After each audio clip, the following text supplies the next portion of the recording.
What's there? It was here. It looks like it was over there as well. You guys all digging for treasure as well? Yeah. Haven't you found any yet? No, I've not found any. Shh, keep it quiet, Colin. Well, look at it go. And David has an added tropical touch for the ship's bow. Oh, wonderful, there we are.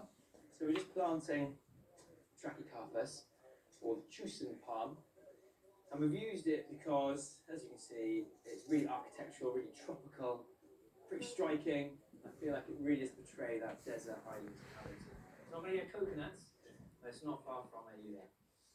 And what's so wonderful about this is it is hardy in the UK. If you are in colder areas, up north, higher up, then you will need to protect it in winter just by wrapping it.